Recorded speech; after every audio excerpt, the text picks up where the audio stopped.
le lien du Kriyat Shema et de la Tfila. Elle a dit bien que maintenant on était Ma'amin dans la dans Hachem, qu'on disait Kriyat Shema, dans Shema Israël, il manque quand même la dimension de la Tfila, c'est-à-dire pour amener la émouna, la émouna générale qu'on annonce dans le schéma, qu'on la met dans la Shgacha pratique, c'est-à-dire qu'on soit ma'amin, que Hachem il est dans chaque détail, dans chaque chose de notre vie, que c'est Hachem qui gouverne le monde dans chaque détail. Et ça, c'est la différence principale, Béhémet, qu'il y a entre le Ham Israël et toutes les nations, c'est-à-dire toutes les formes d'approche d'Hachem.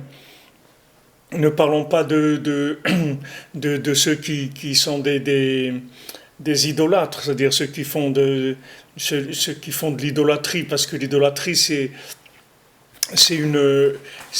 vraiment c'est nier complètement le principe de la présence d'Hachem, de l'Ashgacha pratique, c'est-à-dire l'idolâtrie, c'est l'opposé du principe de l'Ashgacha, de la providence d'Hachem, c'est-à-dire que c'est quelqu'un qui croit qu'il doit servir un intermédiaire, une statue, une pierre ou n'importe quoi, c'est quelqu'un qui pense que Hachem il se révèle pas du tout dans les détails de ce monde, c'est-à-dire que ce monde il est livré à lui-même et donc il faut trouver un moyen de faire un contact avec les énergies supérieures, etc.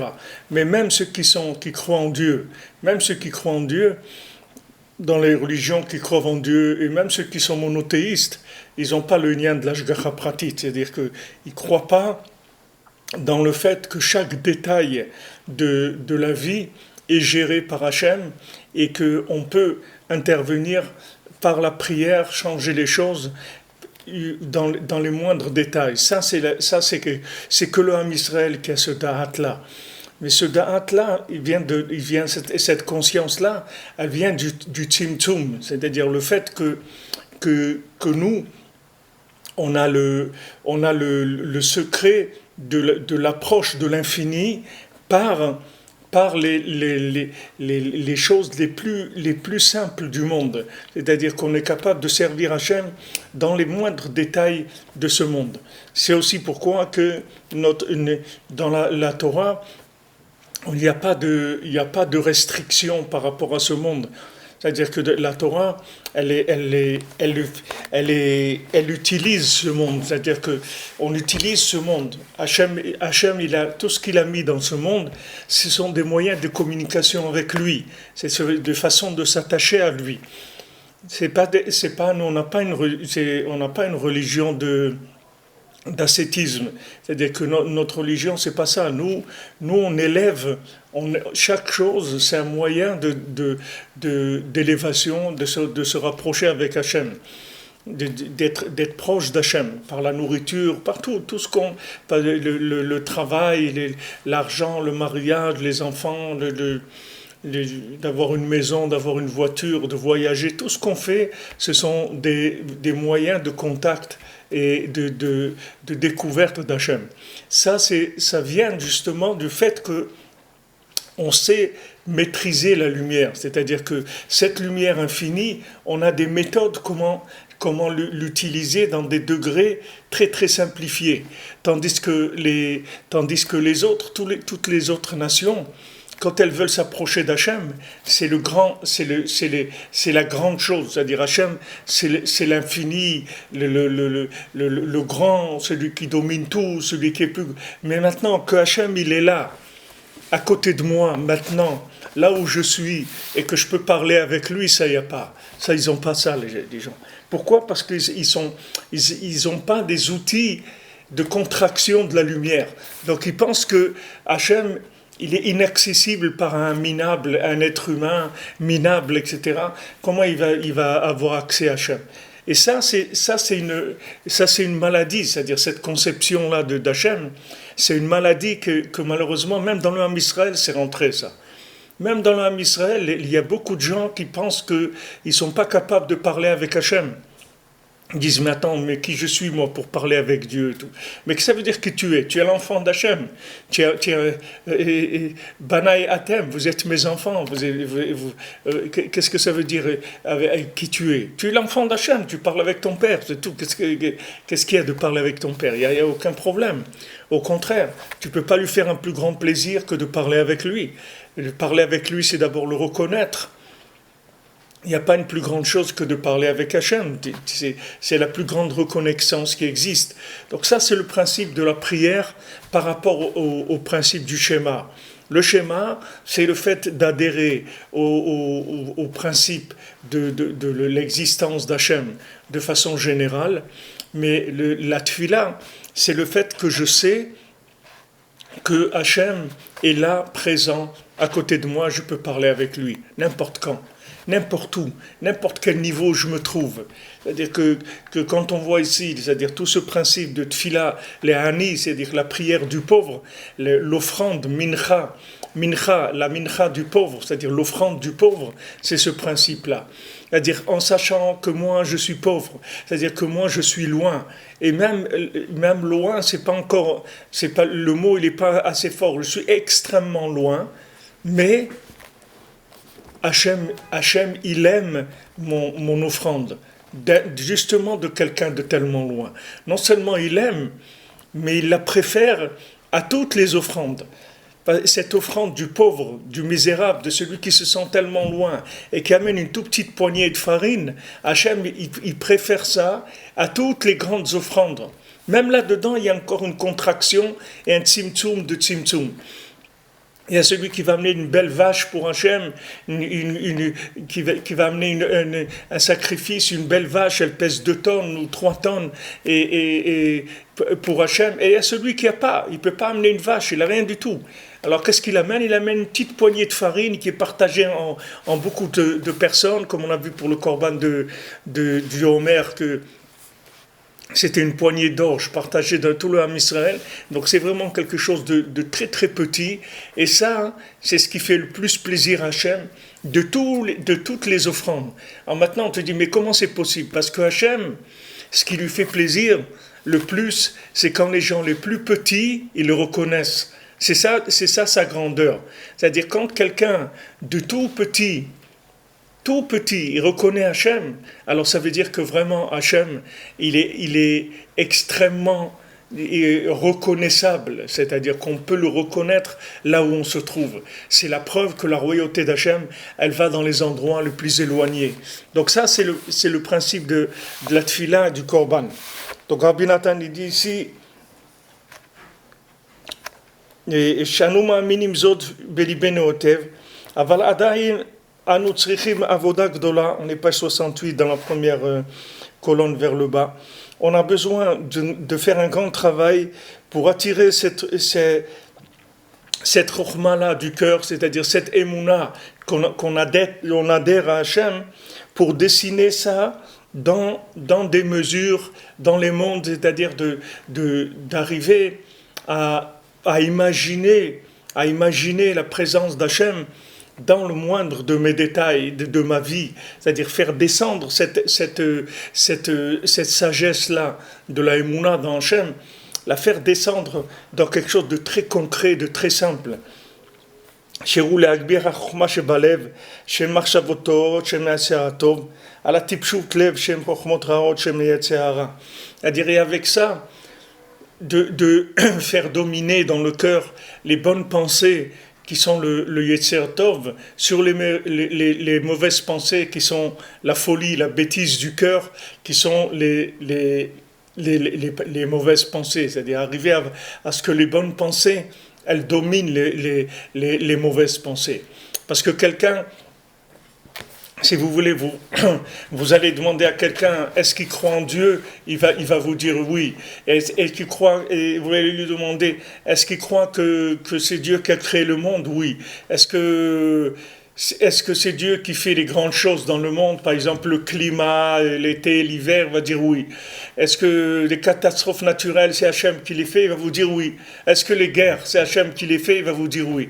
Et vous descendez, vous descendez, vous descendez comme ça. Et il va vous dire, est-ce que la parnassa, c'est Hachem qui te donne ta parnassa, il va vous dire oui. Et après, vous descendez encore plus. Et maintenant, quand tu dois vendre quelque chose à ce client, est-ce que maintenant tu as besoin de l'embrouiller un petit peu et il va vous dire, ouais, mais pourquoi? Parce que ça y est, il y a un moment où Hachem il s'arrête. C'est-à-dire qu'il n'arrive plus à le faire descendre là-bas. Vous comprenez? C'est-à-dire, il peut vous dire, oui, Hachem, c'est lui. Est-ce que c'est Hachem qui te donne ta santé? Oui. Et après, vous descendez dans quelque chose d'un détail, vous allez voir que là, il a dévié. Pourquoi? Parce que la mauvaise pensée, elle a pris le dessus sur la bonne pensée. Pourquoi? Parce que le dessein qu'il a d'Hachem, il n'est pas assez concret. Il n'est pas assez concret, c'est-à-dire, il n'est pas arrivé à faire descendre l'image d'Hachem jusqu'à ce que maintenant, quand il a un client et que le client lui pose une question, ben il ne va pas l'embrouiller, il va lui dire non, c'est comme ça, c'est comme ça. Parce qu'il sait que ça ne change rien. Qu'il lui dise la vérité ou qu'il essaye de l'embrouiller, ça ne change rien dans sa parnassa. Parce que sa parnassa, c'est Hachem qui lui donne. Et maintenant, là, quand maintenant il doit dire quelque chose à un client, il va lui dire quelque chose qui est vrai. Quand il va lui dire, est-ce que ce tissu-là, c'est un tissu, je ne sais pas, qui est fabriqué au Japon, il va lui dire oui ou non, il va lui dire la vérité. Quand il va lui dire, cette maison, elle est bien exposée, ou n'importe quoi, il va lui dire oui, c'est comme ça, ou non, sachez qu'il y a ça comme ça, qui est pas, il y a des voisins bruyants, ou il va pas avoir peur de répondre à une question qui, logiquement, elle risque de lui faire perdre sa vente. Parce qu'il sait que s'il doit faire cette vente, il va la faire, la vente. Et s'il ne doit pas la faire, il ne va pas la faire. Il peut dire tous les mensonges du monde, ça ne changera rien. Et si jamais il fait la vente avec des mensonges et tout, malheur à lui après les problèmes que ça va lui faire. Parce qu'il est arrivé à contracter la lumière d'Hachem jusque dans le détail, d'un moindre détail de l'action. C'est ça la différence qu'il y a entre les individus, si vous voulez. Il y a des individus que Hachem il s'arrête pour eux à un certain niveau. Hachem il s'arrête à la synagogue, ou Hachem il s'arrête à la cacheroute, ou Hachem il s'arrête au Shabbat, ou au jour de fête, etc. Il y a des gens, par exemple, Shabbat, ils vont pas faire, mais Yom Kippour, ils vont faire. Ils vont dire non, Yom Kippour, mais c'est sûr, ça va pas Yom Kippour, mais c'est sûr qu'il faut faire Yom Kippour. Mais Shabbat, ils vont pas faire. Il y a des gens, ils font Yom Tov. Par exemple, en dehors d'Eretz Israël, ils font le premier Yom Tov, mais le deuxième, ils le font pas. Et Yom Tov, ils prennent la voiture. Pour eux, c'est du moment où on peut cuisiner, ça veut dire on peut prendre la voiture aussi. Ils n'ont pas de... C'est-à-dire qu'ils n'arrivent pas à faire descendre la lumière d'Hachem dans quelque chose de plus concret, plus détaillé. C'est ça la différence. Alors notre travail à nous, c'est ça. C'est-à-dire quand on dit les agbir marchavot tovot al marchavot raon, c'est-à-dire de faire dominer les bonnes pensées par rapport aux mauvaises, ça veut dire que maintenant, je vais dessiner la présence d'Hachem dans le moindre détail de ma vie. Donc maintenant, quand il y a quelque chose qui se présente à moi, et que cette chose-là, elle n'est pas en accord avec Hachem, elle va être automatiquement, cette chose-là, elle va être éliminée par ma pensée. Pourquoi? Parce qu'il y a une présence d'Hachem dans le détail qui fait que je vais dominer le négatif. Et plus maintenant j'arrive à descendre la présence d'Hachem dans des choses plus concrètes et plus palpables, et plus je vais avoir la crainte d'Hachem, et plus je vais avoir l'amour d'Hachem, et plus je vais avoir le secret de la prière, plus je vais être proche d'Hachem, plus je vais faire des mitzvot qui sont dans des domaines où on se rend pas compte, c'est-à-dire on voit rien. C'est uniquement entre l'individu et Hachem. Il n'y a personne qui sait ces choses-là. C'est que entre l'individu et Hachem.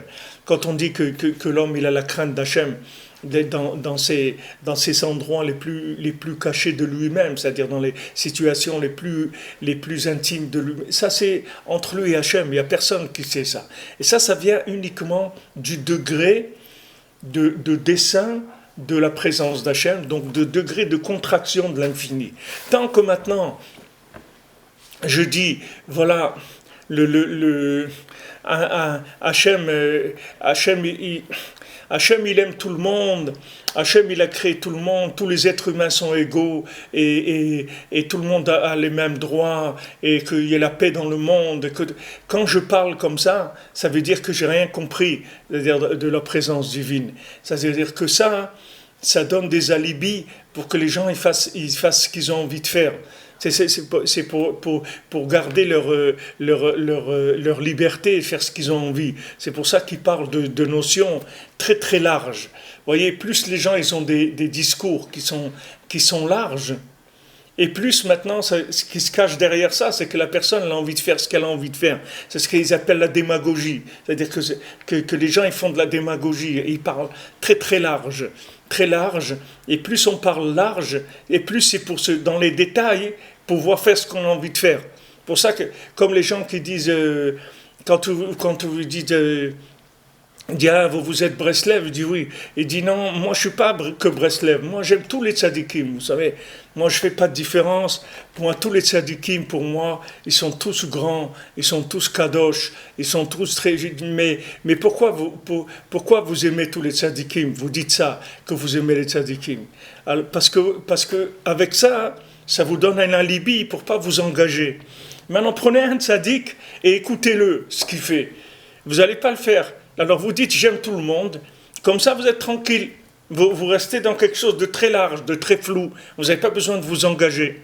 Tandis que si vous prenez un tzaddik, prenez lequel, celui que vous voulez, et mettez-vous à écouter ce qu'il dit, vous allez voir que vous allez être obligé de vous engager dans les détails. Et ça, vous ne voulez pas. Donc c'est pour ça que vous dites non, c'est tout kadosh, c'est tout très beau, c'est tout saint, et ils sont tous très grands, les tzadikim.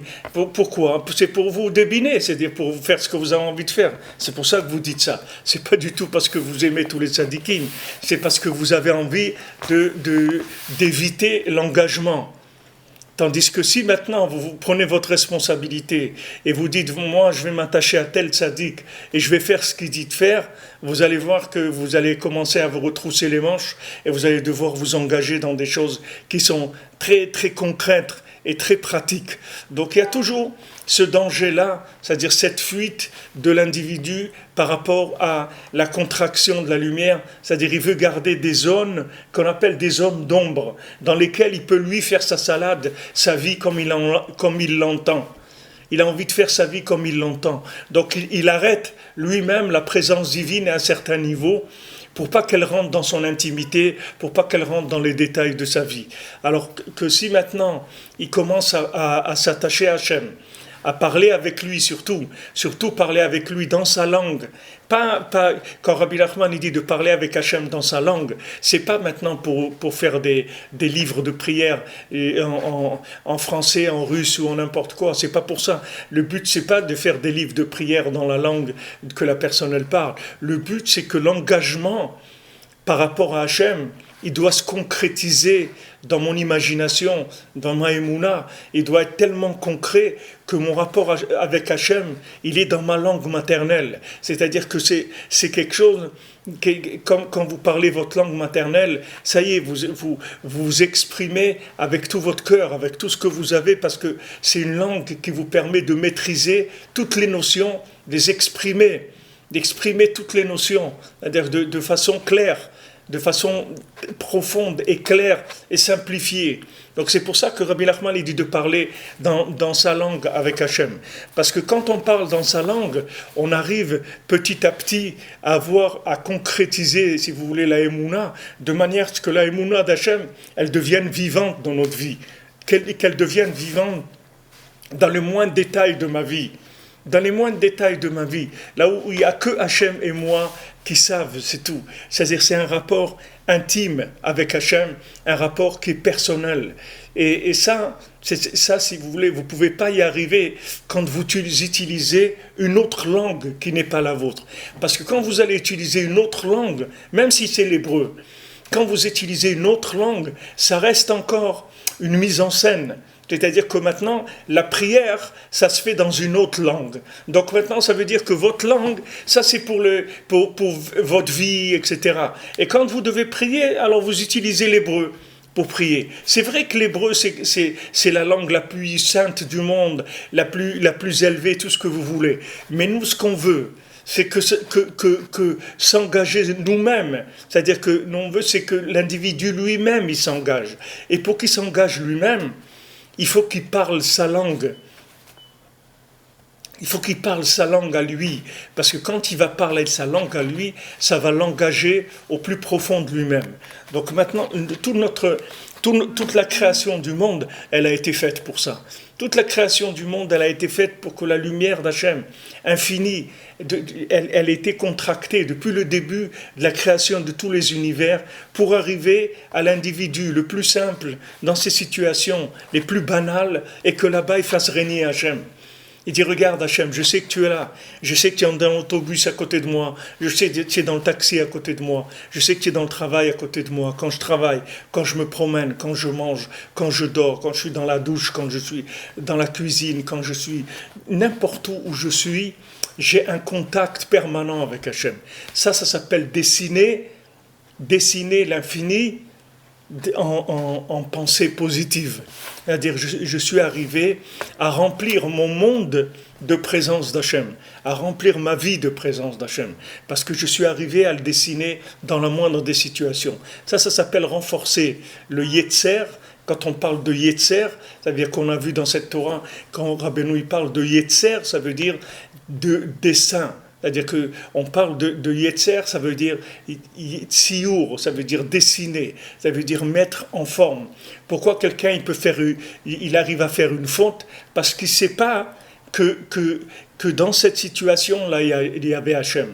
S'il savait qu'il y avait Hachem dans cette situation, eh ben, il ne les ferait pas.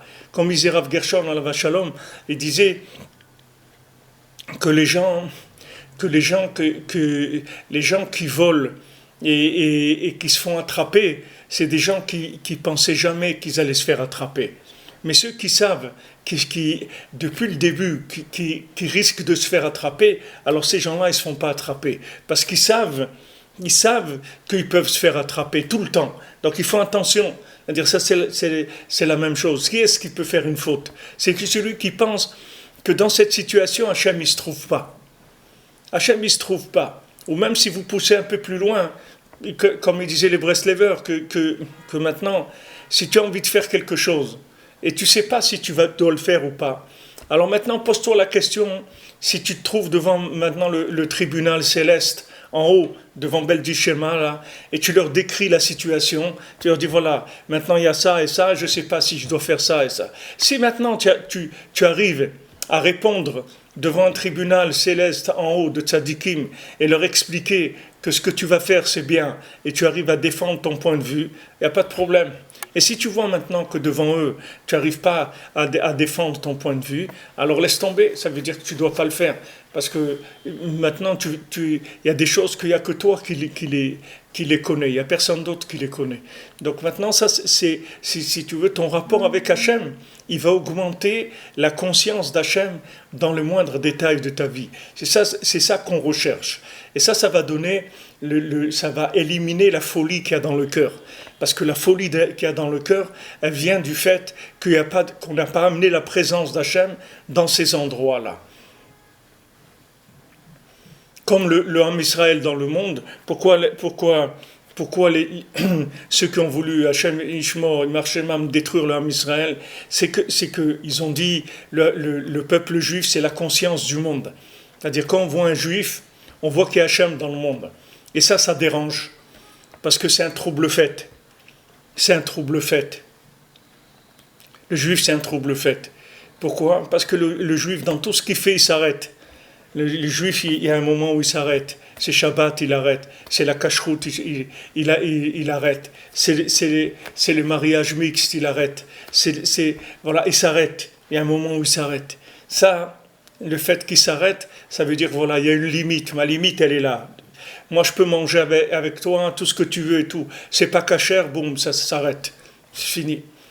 Moi, je peux me promener avec toi, voyager, tout ce que tu veux. C'est Shabbat, ça s'arrête. Ça c'est la conscience d'Hachem. Mais pourquoi tu t'arrêtes? Shabbat, tu peux faire des chiffres d'affaires, tu peux t'amuser, tu peux faire des toboggans, tu peux faire ce que tu veux. Non, c'est Shabbat. Mais ça veut dire quoi, c'est Shabbat? Ça veut dire c'est Shabbat.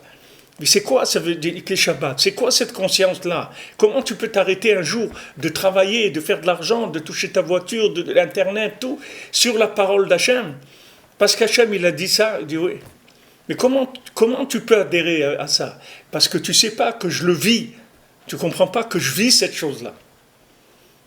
Je vis cette chose-là. Comme quelqu'un que son père ou sa mère, ils lui ont dit, voilà, cette chose-là, il ne faut pas que tu la fasses. Voilà, tu vas jouer avec tes copains, etc. Mais tu vas pas au bord de la mer, ou tu vas pas là. Alors il arrête, il dit, mais pourquoi? Mais viens. Il dit, non, je peux pas. Mais mes parents, ils m'ont laissé jusqu'à là. Je peux pas aller plus loin que ça. Ça y est. Alors, ce corps de se retenir, ce corps de pas aller plus loin, ça c'est le Ham Israël qui a ce secret-là. Et ce secret, il vient de la Emouna. Alors, quand des gens, ils voient ça dans le monde, ils voient que le Ham Israël, il a cette force-là. Alors, c'est ça qui donne la haine. C'est pour ça qu'il y a la haine. Parce que les nations, elles n'arrivent pas à s'arrêter. Quand ils y vont, c'est tout. Ils ne s'arrêtent pas. Le Ham Israël, il a cette force-là d'arrêt, c'est-à-dire de contraction. Il y a un moment où ça s'arrête. Ça se dessine dans les détails. Et là, ça prend une autre forme. Toute la haine qu'il y avait de Hitler et Marchemont, ça venait de ça. Que ce peuple-là, c'est la conscience du monde. Et ça, c'est quelque chose qui dérangeait. Alors maintenant, dans le Ham Israël aussi, c'est comme ça. Et dans les détails des détails de tout ce qui se passe dans le Ham Israël aussi, ça vient de ce principe-là.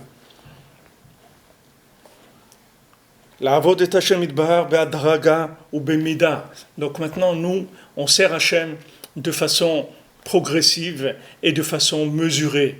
Quand on dit de façon progressive et mesurée, ça ne veut pas dire que maintenant, il y a de la retenue dans le service d'Hachem.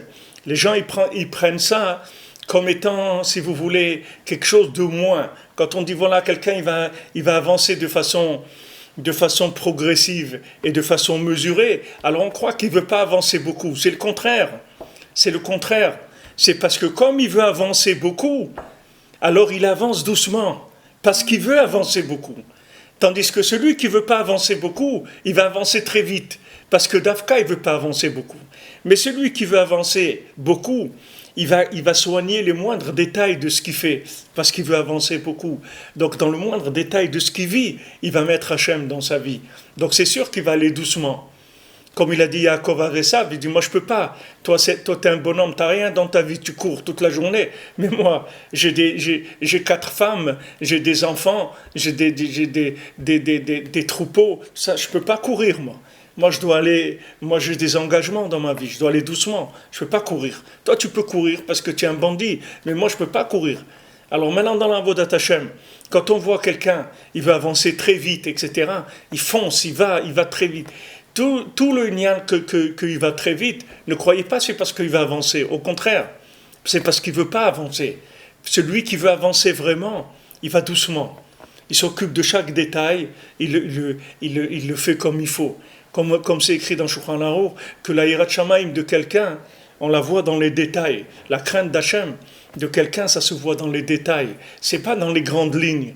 Dans les grandes lignes, c'est à peu près, tout le monde est à peu près d'accord et est engagé. Mais dans les détails, c'est là où il y a la différence entre les individus.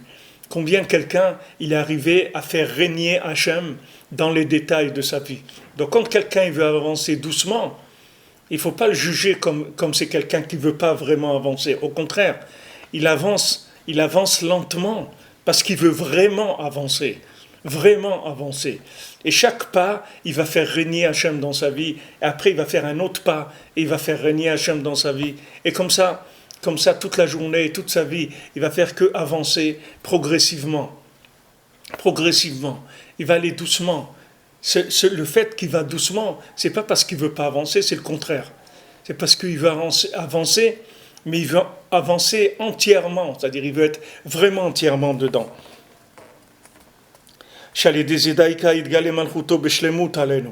Donc c'est précisément par ça que la royauté d'Hachem va se révéler de façon parfaite sur nous, Al-Kol Baïolam, et surtout les gens d'Al-Kol Baïolam, sur toutes les nations.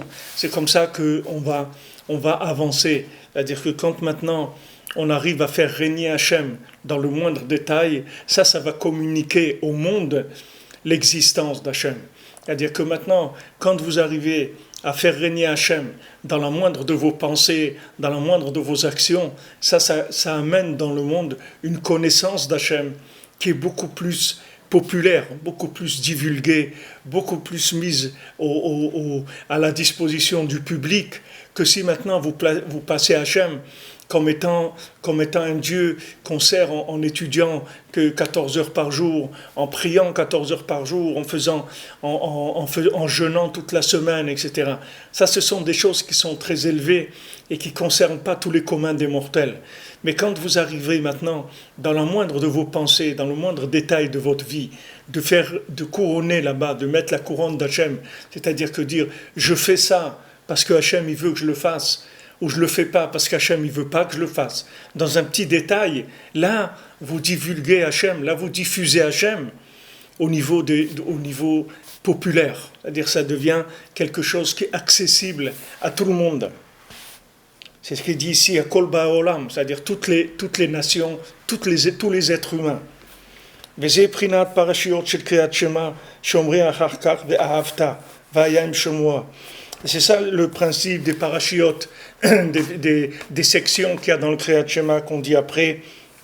Ve'ahavta et tu aimeras, va'yam shamoa, et ce sera si tu entends la voix d'Hachem. Shanu mekablim alenu ol malchut shamaim be've'ahavta. C'est-à-dire que quand on dit ve'ahavta, tu aimeras, c'est-à-dire on prend sur nous le joug d'Hachem. Va'charkar ol mitzvot. Et après, on prend sur nous le joug des mitzvot. D'abord, le joug d'Hachem, on reconnaît Hachem en tant qu'unique, et après, on prend sur nous le joug des mitzvot.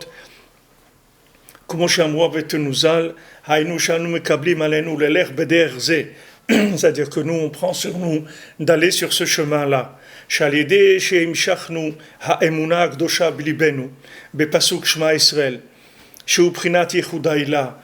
le fait que maintenant on a attiré sur nous la Emouna sainte dans Hachem, on l'a attiré dans notre cœur en disant le pasuk, le verset du Shema Israël, que ça s'appelle Yehudaïla, ça s'appelle le Yehud, l'union d'en haut, l'union céleste d'Hachem, l'unification d'Hachem dans les mondes supérieurs.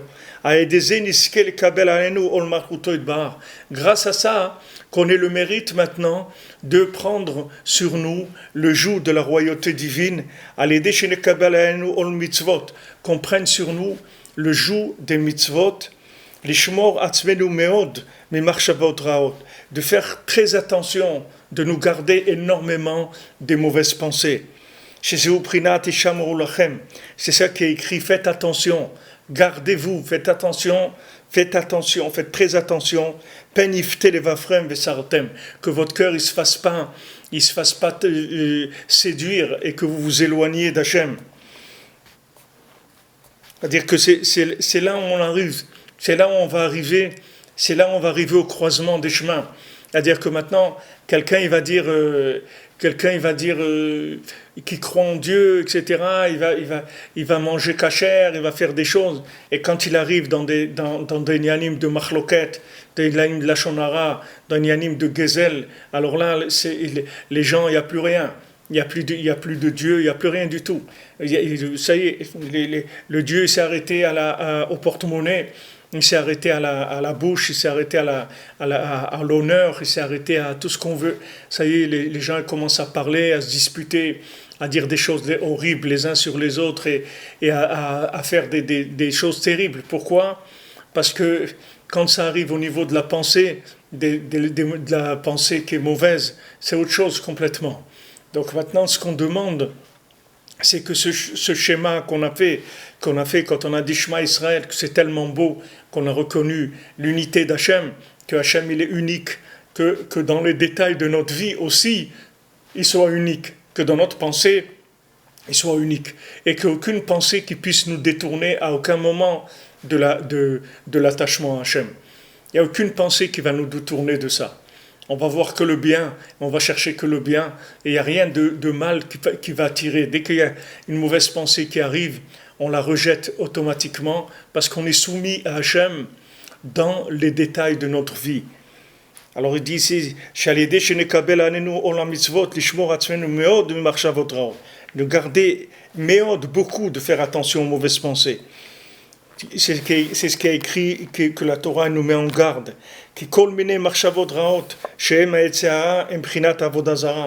Parce que toutes les mauvaises pensées qui sont le Yetzer Hara, c'est un principe d'Avodazara. C'est de l'Avodazara, c'est-à-dire c'est de l'idolâtrie. C'est-à-dire c'est d'aller s'attacher à d'autres valeurs. La personne, elle quitte à un moment, et elle arrive, comme je dis, au croisement des chemins, et à un moment, elle quitte le chemin d'Hachem pour aller dans un autre chemin. C'est-à-dire à un moment, elle commence à se permettre de parler sur quelqu'un, de faire de la marloquette sur quelqu'un, de faire du gezel sur quelqu'un, de haïr quelqu'un, de mépriser quelqu'un. Toutes ces choses-là, c'est de la vodazara, c'est de l'idolâtrie, mamash. Ça veut dire que quoi? Ça veut dire qu'il y a d'autres valeurs chez moi qui ont pris le dessus sur la présence divine. Hachem, il a dit, tu parles pas, c'est tout. Il n'y a pas d'autre chemin. Tu parles pas, c'est tout. Tu restes tranquille. Tu parles pas, tu fermes ta bouche, c'est tout. Comme me disait Rafraïkin à la Vachalom avec Slévin, il a dit une fois dans un discours, il a dit voilà, maintenant tu cherches des conseils, comment faire et tout. Le meilleur des conseils, c'est que tu fermes ta bouche, c'est tout. Ça, c'est le meilleur des conseils. Tu as quelque chose maintenant, tu veux quelque chose, alors parle avec Hachem. Tu as un problème, parle avec Hachem. Mais ferme ta bouche, c'est tout. Ne commence pas à parler sur celui-là ou à parler sur l'autre. Ferme ta bouche, c'est tout. Ça, c'est ce qu'Hachem il veut. Et si maintenant, tu ne fais pas ce que Hachem il veut, alors ça veut dire que tu es au croisement, tu es parti sur un autre chemin qui est de la Vodazara, qui est de l'idolâtrie. Et tout. Il y a quelqu'un il t'a proposé d'acheter une nouvelle voiture et tout. C'est Tisha B'Av et tout. Tu n'achètes pas la nouvelle voiture, c'est tout. Tu dis c'est Tisha B'Av. Je ne vais pas acheter une nouvelle voiture à Tisha B'Av. Hachem, ça ne lui fait pas plaisir que c'est le seul jour de deuil sur sa maison. Et moi, je vais aller faire la fête, je vais l'acheter une voiture. Je peux pas faire ça. Alors j'ai cette conscience-là. Et au moins je demande, est-ce que je peux ou je ne peux pas? Et selon la réponse, je fais selon la halakha. Parce que je considère ce que c'est Hachem, ce que Hachem y veut. Parce que moi j'ai envie. Ok, moi j'ai envie de ça. Et maintenant je dois vérifier que mon envie, elle correspond à ce que Hachem il me permet. Et si Hachem ne me permet pas, ben mon envie, elle restera là où elle est. On va la décaler. On va la mettre de côté jusqu'à ce que ça soit permis, ou bien on va l'éliminer complètement si c'est pas permis. Ça s'appelle le joug d'Hachem dans la pensée. C'est parce que la pensée, elle dessine les mesures dans lesquelles je vais vivre. C'est-à-dire qu'une personne qui s'habitue à avoir des pensées n'importe quoi dans sa pensée, c'est-à-dire celui qui s'habitue à être un, je sais pas comment on dit, un libertin dans sa pensée, c'est-à-dire qui se permet à penser n'importe quoi, cette personne après, elle va faire aussi n'importe quoi, parce que la pensée, elle dessine les récipients de la personne. C'est-à-dire quand une personne, elle pense des choses, alors elle dessine des mesures pour que les choses, elles existent. Comme Rabbeinu dit que la pensée, elle est extrêmement puissante, que la pensée, ça dessine les choses. Pourquoi, par exemple, vous n'avez pas le droit d'envier ce que l'autre il a? Pourquoi, si l'autre il a acheté une belle voiture ou il a une belle maison, pourquoi c'est interdit d'envier, d'avoir envie de cette chose-là? Parce que la pensée, c'est quelque chose qui agit, c'est pas quelque chose de neutre. La pensée, ça dessine. Et si on est jaloux, et on vit de ce que l'autre il a, soit maintenant, pas avec la pensée, on va lui voler. Rabbi nous dit que avec la pensée, on peut voler ce qui appartient à l'autre. Soit on va lui faire du mal, shalom, lui détruire ce qu'il a avec notre pensée. Parce que la pensée, elle crée des choses. La pensée, c'est pas quelque chose c'est pas du vent. La pensée, ça fait des choses concrètes. Vous voyez, tout ce qu'appelle les kavanotes. Pourquoi on pense dans chaque chose qu'on fait, on doit faire les shem yichud, on doit penser à ceux qui savent, ils pensent à certains yichudim, à certaines choses, etc. quand ils font. Pourquoi on a besoin de la kavana? Parce que la pensée, elle est créatrice. C'est-à-dire, on le voit, la pensée, elle dessine les choses. Parce que dans le lien de la marshava, Rabbeinu dit, c'est metzayer, ça dessine les situations, ça dessine les choses. Donc c'est pour ça qu'il prend la chose à sa racine. Il parle de la pensée, il ne parle pas d'autre chose. Quand Rabbi Nathan ici, Rabbeinu dans la Torah 49, et ici Rabbi Nathan quand il explique, il prend directement la chose à sa racine. La racine de tout, c'est dans la pensée de l'individu, c'est tout. C'est là où il faut travailler. C'est là où il faut éduquer sa pensée. C'est là où il faut amener Hachem dans ma pensée, de manière à ce que quand il y a une pensée négative qui veut me tirer, je puisse lutter contre.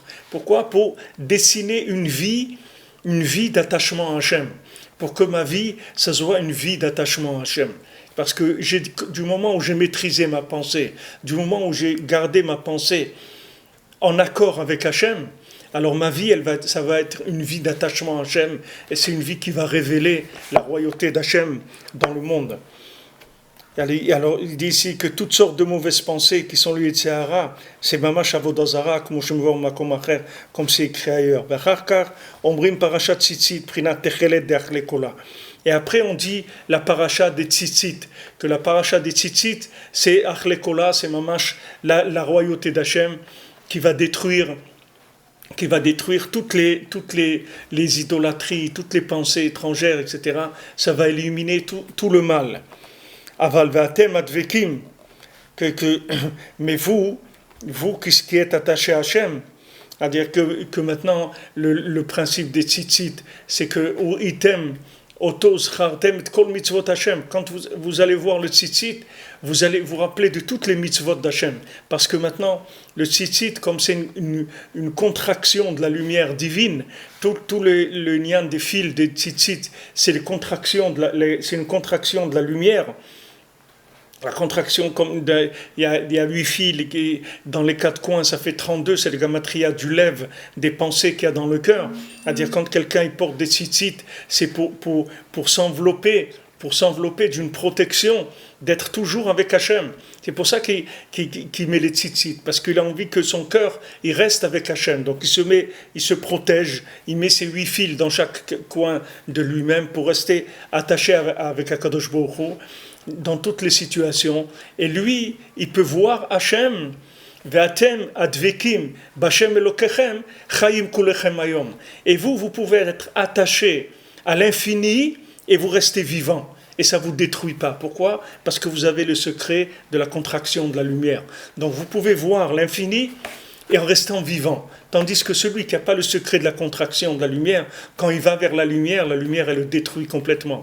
Qu'est-ce que ça veut dire qu'elle le détruit? Ça veut dire qu'il va se lancer dans de la consommation à outrance, il va aller chercher de l'argent, il va aller chercher des sports extrêmes, des trucs, il lui faut des trucs incroyables, il faut qu'il aille manger dans un restaurant à Venise et le jour même il prend l'avion pour aller à Miami et le lendemain il va au Japon et des trucs, et il a besoin tout le temps de dévorer de la lumière, des choses qui sont extravagantes, alors que Atem Advekim B'Hashem Elokechem Chaim Kulechem Hayom, alors que vous qui êtes attaché à Hachem, vous pouvez être assis tranquillement chez vous en mangeant un morceau de pain et vous voyez toutes les lumières du monde dans ce morceau de pain, comme le Tam, il voit dans ses Purim Asiyot du Chacham et du Tam, vous voyez cet homme simple, ce cordonnier là, il voit Hachem dans des choses les plus simples de sa vie. Il mange de l'eau, il mange du pain, il boit de l'eau. Et dans l'eau, il a tous les goûts de toutes les boissons du monde. Dans le pain, il a le goût de toutes les nourritures du monde. Et pourtant, il est simple, il est chez lui, il est pauvre, il n'a pas grand-chose, parce que son travail, il ne sait pas très bien le faire. Et voilà, il est là chez lui, il mange son pain, et dans ce pain-là, il y a tous les goûts que vous pouvez prendre. Vous pouvez prendre tous les goûts du monde. Vous pouvez prendre les goûts du meilleur restaurant qu'il y a au Japon, du meilleur restaurant de Paris, du meilleur restaurant de Londres, de Pékin, de tout ce que vous voulez. Tout ça, lui, il l'a dans une tranche de pain. Pourquoi? Parce qu'il a le secret de la contraction de la lumière. Donc tout ce que quelqu'un y recherche dans la folie et qui détruit sa vie pour aller derrière cette folie, parce que c'est pas gratuit. Les gens ils prennent des risques énormes, que ce soit pour gagner leur vie ou pour faire des sports extrêmes, pour faire n'importe quoi, ou du business extrême, ou n'importe quoi. Ils vont se lancer dans des choses incroyables, hyper dangereuses. Lui, il prend aucun risque du tout. Lui, il est assis chez lui. Il a une vie très simple, il est très joyeux, et dans sa simplicité, il a goûté tous les parfums, tous les goûts du monde. Maintenant, quand vous le voyez, vous ne savez pas ça, vous croyez que lui c'est un homme, le pauvre il mange que du pain, il boit de l'eau, le pauvre il sait pas ce que c'est, il sait pas ce que c'est le goût du 7-Up pour le goût de je sais pas quoi. Mais non, lui, tous ces goûts-là, il les a. Que vous ne savez pas que c'est tous ses goûts, il les a. Pourquoi? Parce qu'il a le secret de la contraction de la lumière. Donc la lumière, il arrive à la voir. Qu'est-ce que c'est la chante tzitzit? C'est eur item. Tzitz, metzitz, minacharakim. Metzitz, ça veut dire il voit, c'est-à-dire quand vous allez voir le tzitzit, quand vous allez voir Hachem, vous allez vous rappeler de toutes les mitzvot d'Hachem. Pourquoi? Parce que je vous ai donné une clé. Comment vous allez pouvoir voir l'infini en étant dans un corps. C'est ça la chose la plus extraordinaire qu'il y a. Comment dans un corps, un homme qui est en chair et en os, qui est dans un morceau de viande, comment il peut voir l'infini? Ça, c'est le sort du tzitzit, c'est-à-dire de la contraction de la lumière. שעל ידי זה עיקר הכוח להגביר היצר טוב על היצר הרע כמובן בתורה נזכרת לאל. Que ça c'est toute la force qu'on a de pouvoir dominer le Yetzer Hara avec le Yetzer Tov. C'est-à-dire c'est combien je suis arrivé à contracter la lumière. Alors les gens souvent ils souffrent, les pauvres. Surtout les Balei Teshuvah, ils souffrent parce qu'ils voient qu'ils ont des zones d'ombre dans leur vie. Et des fois, ce n'est pas de l'ombre. Des fois, c'est des ténèbres totales, l'obscurité totale. Il y a des gens, vous voyez, ils sont mariés, ils ont des enfants, ils étudient et tout. Ils ont des zones d'ombre terribles qui sont une contradiction totale avec leur engagement dans la Torah. Et ils souffrent terriblement. Avec combien de gens je parle et comment ils souffrent de ça, qu'ils ont des choses dans leur vie qui sont complètement interdites et ils le savent et ils n'arrivent pas à sortir de là. Ils n'arrivent pas à sortir de là, ils n'arrivent pas à amener de la lumière d'Hachem là-dedans. Tout ça, ça vient du fait que la personne, elle vise trop haut, elle s'est pas occupée des zones qui sont des zones d'en bas, des zones là où c'est simple. Il n'est pas arrivé à avoir de la joie avec Hachem dans des choses simples. Il a besoin tout le temps de choses extravagantes. Il n'est pas capable de vivre avec Hachem dans des choses simples, en mangeant, en travaillant, en se promenant. Il n'arrive pas à voir Hachem dans ces domaines-là. Comme il n'arrive pas à voir Hachem dans ces domaines-là, donc là où il a un problème un peu plus fort qu'ailleurs, il n'arrive pas du tout à sortir de ce problème-là, parce qu'il n'éclaire pas les zones d'ombre. Et il va que dans des zones hyper éclairées. Il vit que dans des zones hyper éclairées. Il ne s'occupe pas des endroits qui sont plus simples, qui sont des choses qui sont plus palpables, plus proches de lui. Soit il ne travaille pas assez, soit il étudie des choses qui sont trop hautes pour lui. Soit il va trop haut, c'est-à-dire il vise trop haut. Comme il vise trop haut, il n'arrive pas à éclairer en bas. Et qu'il faut qu'il sache que le but, c'est d'éclairer en bas, c'est pas d'éclairer en haut. Parce qu'en haut, il y a beaucoup de gens qui ont éclairé avant toi, et ils ont éclairé beaucoup, beaucoup mieux que toi. Jamais tu vas éclairer comme il y a des tzadikim qui ont éclairé en haut. Par contre, dans tes zones d'ombre à toi, là où tu es, si tu arrives à éclairer là-bas, ça là-bas, il n'y a aucun tzaddik qui a éclairé là-bas. De là où tu viens, des endroits dans lesquels tu te trouves, si tu arrives à faire régner Hachem là-bas, il n'y a aucun tzaddik qui l'a fait parce qu'il n'y a aucun tzaddik qui va là-bas. Le tzaddik qui ne descend pas là où toi tu es descendu. Donc là où tu es descendu, c'est là où tu dois faire régner Hachem. C'est là où tu dois le faire régner. Et tu dois arriver que les zones les plus ombrageuses, les plus obscures de toi-même, celles-là, elles arrivent à s'éclairer de la présence d'Hachem. Celle-là, c'est là où tu es le plus frappé, là où tu es le plus handicapé, là où tu sens que c'est terrible, que tu n'arrives pas à bouger, tu es prisonnier du mal. Là-bas, tu dois faire rentrer Hachem. Dans cet endroit-là.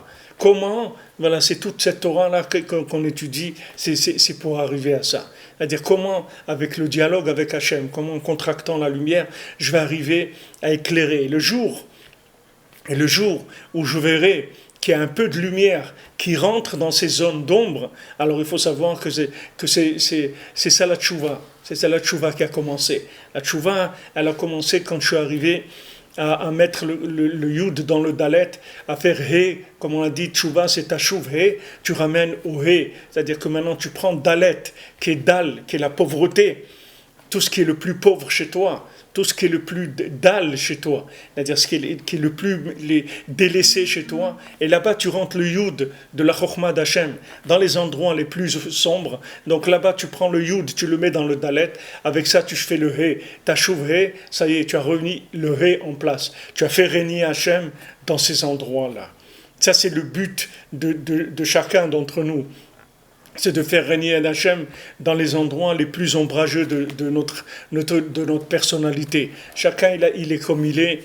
On n'est pas en train de juger pourquoi quelqu'un il est comme ça, pourquoi quelqu'un il n'est pas comme ça. C'est pas une question de pourquoi. C'est que si je suis comme ça veut dire c'est ça mon boulot, c'est tout. Mon travail, c'est celui-là, c'est tout. Là où j'ai mes zones d'ombre, c'est là-bas où je dois mettre de la lumière. Et tout le tachlit de l'enseignement du tzaddik, c'est pour nous aider à ça. Pour nous aider à nous amener à élever ces zones-là. Ne pas laisser ces zones-là en zone d'ignorance, en zone d'handicap, c'est-à-dire que ce ne soit pas considéré comme handicap, il faut le considérer comme mon travail. Voilà, mon travail, c'est ça. Le travail de l'autre, c'est autre chose, et le travail de l'autre, c'est autre chose. Mon travail à moi, c'est celui-là. J'ai des zones d'ombre, j'ai des zones qui sont obscures, il faut que j'arrive à faire éclairer Hachem dans ces endroits-là. Après on dit Emet Viatzmiv pour les Asmir Geoula, les Tfila. Et après on va être Masmir la Geoula, la Tfila, c'est-à-dire que maintenant on va juxtaposer, on va joindre la Geoula avec la Tfila, c'est-à-dire la délivrance avec la prière. Alors Bezrat Hashem, ça on continuera demain. Bezrat Hashem, ce passage. Bonne journée à tous et à toutes, et Bezrat Hashem, on se retrouve demain.